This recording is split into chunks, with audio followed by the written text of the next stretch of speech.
Salut Raphaël, content de te voir, comment vas-tu? Salut à toi. Écoute, super bien, il fait beau, de beaux projets en perspective, une belle rencontre qui va arriver justement avec toi et avec vous dans un peu plus d'un mois maintenant. Donc, ravi. Voilà, tout va bien. Je vais être papa une deuxième fois et je te dis, j'ai des projets qui tiennent la route et enfin, je vais faire ce que j'aime. Donc, heureux, simplement. Voilà. Ah ben alors franchement, commencer une interview comme ça avec autant de joie et d'enthousiasme partagé, c'est rare, donc merci pour ça. Effectivement, on va se retrouver les 24 et 25 mai prochains pour l'événement You Can Be qui aura lieu au centre de conférence d'Orléans. Ça va être un événement assez exceptionnel parce que l'idée, c'est de réunir sur scène à mes côtés des champions du plus haut niveau dans leur sport respectif, comme tu l'es, pour pouvoir partager quels sont vos facteurs clés de succès et essayer d'implémenter ça dans notre vie, tout simplement. Alors, je voudrais te Top. poser une première question. Le sport de haut niveau, ça représente quoi dans ta vie? C'est quoi pour toi? Waouh. Ça représente, on va dire, 10 années entre 98 et 2008 où j'ai été rugbyman professionnel dans un moment où le rugby se découvrait professionnel. Donc, j'ai été un espèce de Frankenstein, je dirais, du rugby qui se découvrait professionnel. Pas mal de blessures, pas mal d'ascension très rapide. Donc, à la fois ascension au niveau du sport, mais aussi ascension sociale. Voilà, je suis issu d'une classe moyenne basse, on va dire, et du jour au lendemain, je suis retrouvé à gagner beaucoup d'argent, à être pas mal connu juste sur le plan national, à Paris, le Stade français aussi, qui vivait sa révolution avec les pom-pom girls, les calendriers. Donc j'étais au milieu d'une constellation de stars, et moi j'étais une étoile filante pendant 7 ans. Donc 6 finales loupées, mais à la fois acteur et spectateur d'un théâtre de vie extraordinaire. Donc le haut niveau, je le définirais comme je parlerai pas d'excellence. Maintenant, je peux parler d'excellence, mais à ce moment-là, euh, c'était extraordinaire en fait. Je pense qu'un sportif de haut niveau vit des moments qui sont extraordinaires, qui ne sont pas de l'ordre de l'ordinaire. Donc, j'ai pris du recul sur tout ça. J'ai mis 10 ans à vraiment me rendre compte de ce que j'avais pu vivre dans ce sport et toute cette vie sociale que nos parents aussi se créent autour de ces événements forts chaque week-end. Mes sœurs aussi, la place des sœurs, des grandes sœurs, quand il y a une personne qui est connue dans la famille. Donc il y a plein de choses qui font qu'un sportif de haut niveau aujourd'hui peut partager de ces moments qui sont hors du temps, parce que quand tu joues devant 10 000 personnes, quand tu trouves ta place dans un groupe, le rapport que tu as au manager, le rapport que tu as à tes supporters, tout ça fait que tu vis des moments hors du temps. Et quand tu reviens dans une vie normale, c'est là où aussi ça peut paraître très compliqué, ce qu'on appelle la petite mort du sportif, mais quand on en sort grandi. Donc voilà un peu la vision que j'ai du sport de haut niveau. En fait, c'est très, très large. C'est vraiment toujours sympa de travailler avec des gens qui viennent du rugby parce que vous avez un verbe, vous avez un enthousiasme, une joie à partager les choses qui est assez unique. Moi, pour ma part, je viens du basket. Quand tu parles de la reconversion des sportifs de haut niveau, j'ai été DTN adjoint et responsable de la reconversion des joueurs et des joueuses des équipes de France pendant 10 années. C'est vrai que c'est des périodes d'intense réflexion, d'intense introspection, beaucoup de doutes et d'hésitation sur ce que l'on va devenir. Et puis, sur le fait que tu relatais, le fait d'avoir vécu dans un environnement extraordinaire et des situations absolument extraordinaires, ce qu'on avait pu partager avec les participants de l'édition 1 de You Can Be à Paris l'an dernier, c'était qu'en fait, les grands champions sportifs et les grandes championnes sportives sont avant tout des gens ordinaires qui font des choses extraordinaires.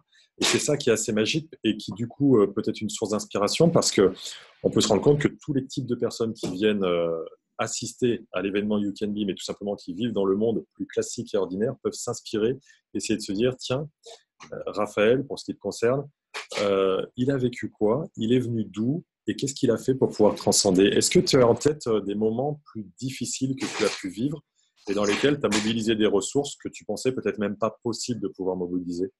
Alors, dans ma carrière, oui, entre 98 et 2005, mais j'étais plus dans le déni. C'est-à-dire, j'étais dans ce qu'on appelle une motivation extrinsèque, motivation adolescente, à prouver à ma figure tutélaire, qui n'était plus mon père à ce moment-là, mais à mes entraîneurs. Donc là, je me suis dépassé, mais je dirais d'une mauvaise manière, toujours pour pouvoir prouver, pour pouvoir montrer, voilà.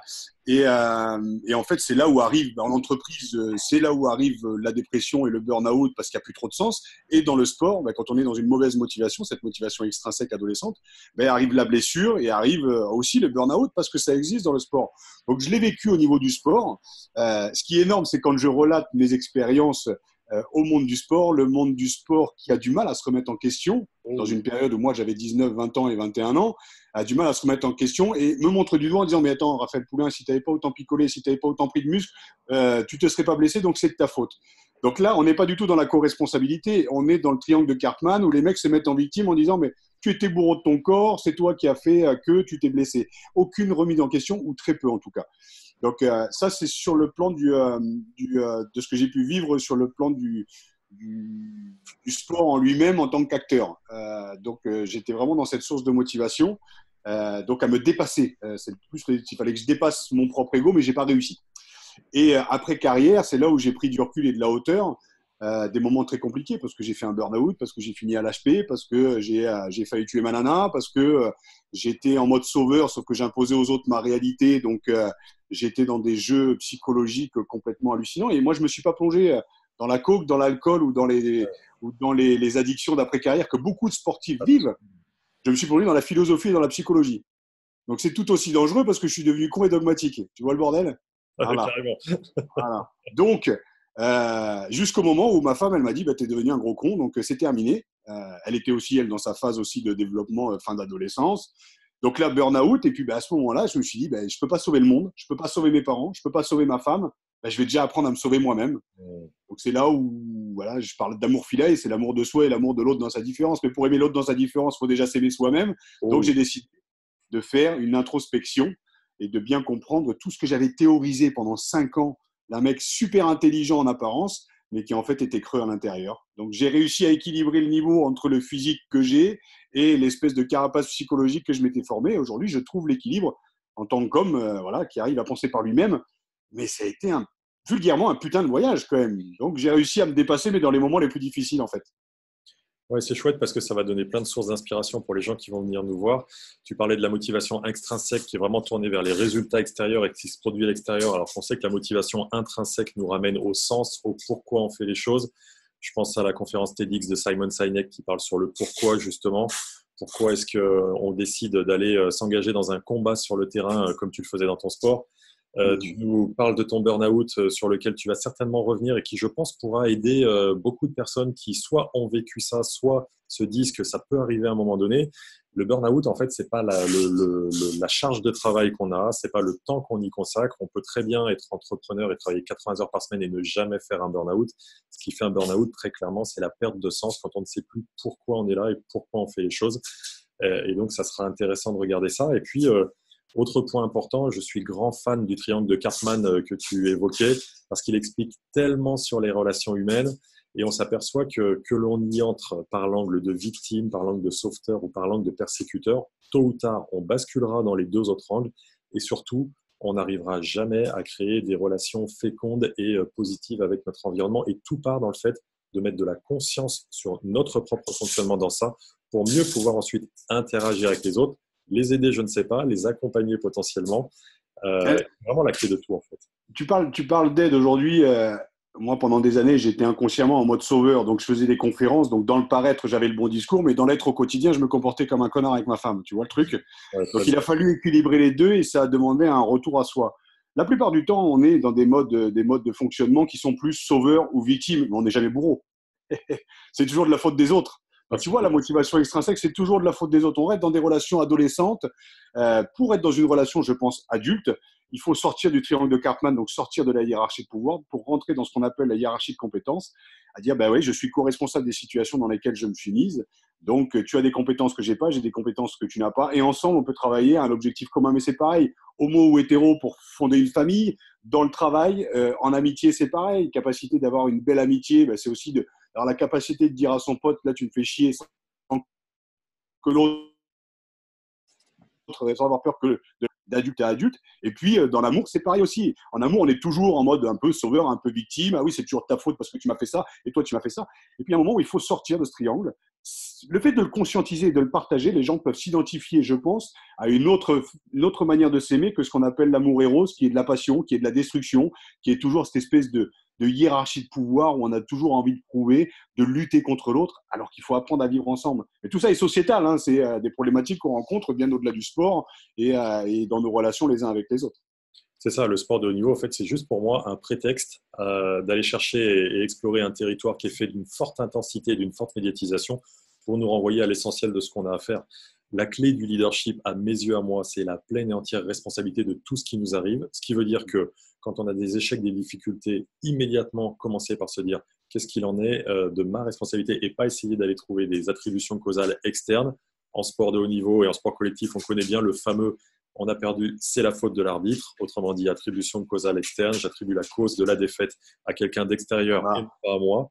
On a un très bon exemple avec l'équipe de France aujourd'hui qui a réussi qui est en train de se réapproprier sa propre histoire, l'équipe de France de rugby, mais dans un moment de crise et un moment de colère. Tu sais, c'est les phases de deuil où tu as le déni, la colère, la tristesse, l'acceptation et la résilience. C'est la courbe de deuil et toutes ces phases que l'on traverse. Ben là, on a vu le déni, c'est pas de notre faute. La colère, c'est de la faute des médias, c'est de la faute de l'entraîneur, c'est de la faute des joueurs. Et puis la tristesse de se rendre compte qu'en fait, que tu n'es pas victime ou coupable, mais que tu es co-responsable des situations. Ils se réapproprient le vestiaire ensemble. Des leaders prennent la parole et tu acceptes justement de te fixer un objectif commun. Et là, c'est là où tout le monde doit aller dans le même sens. Et c'est ces phases-là qu'il faut aussi accepter. C'est se regarder en face. Et c'est le plus compliqué. Donc, tu parles de co-responsabilité, c'est le plus compliqué de se regarder en face. On arrivera toujours à dire que c'est de la faute des autres jusqu'au moment où tu retournes le miroir et tu dis ah, peut-être que j'ai fait de la merde là. Ah, peut-être que là, j'ai été bon là. Et peut-être que je peux partager ça. Mais partager le négatif, ça permet aux gens de s'identifier et de s'humaniser aussi. Et de proposer aussi tu vois, les outils de coaching. Absolument.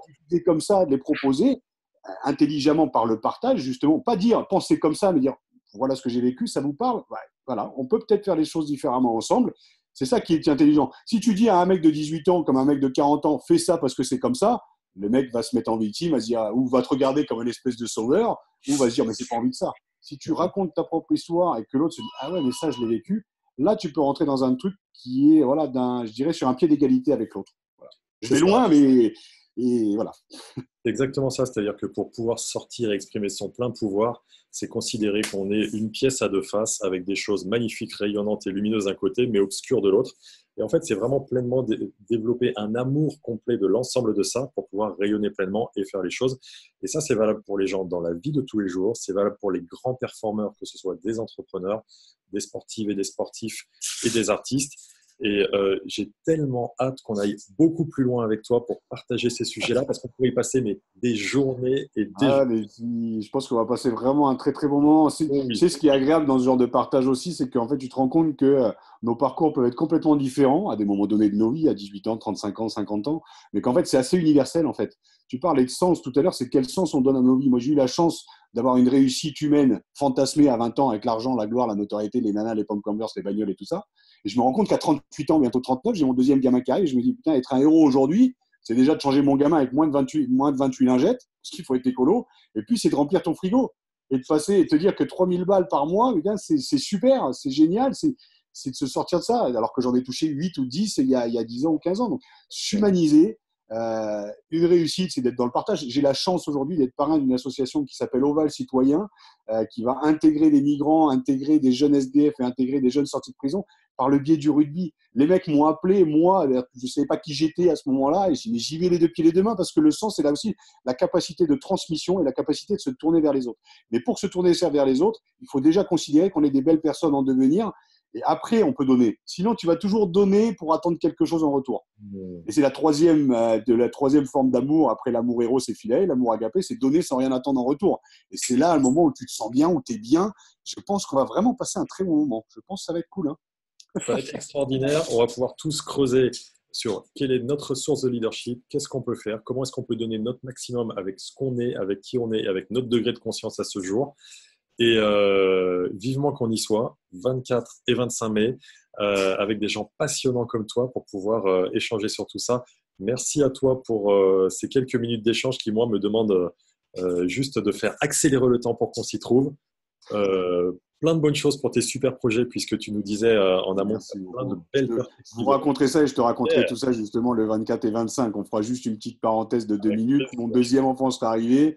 Et le projet dont je rêve depuis tout petit et que j'ai promis aussi à ma mère est en train de naître. Voilà, donc ça a beaucoup de sens, donc je le partagerai avec grand plaisir avec vous à ce moment-là, vraiment. C'est magnifique, comme ça tu ne nous le dis surtout pas maintenant, on fait un teasing de folie et tu nous expliques tout ça à Orléans 24 et 25 mai. Merci beaucoup à toi Raphaël. Merci à toi pour l'invitation. Bonne journée et à très vite. Merci beaucoup. Salut. Salut.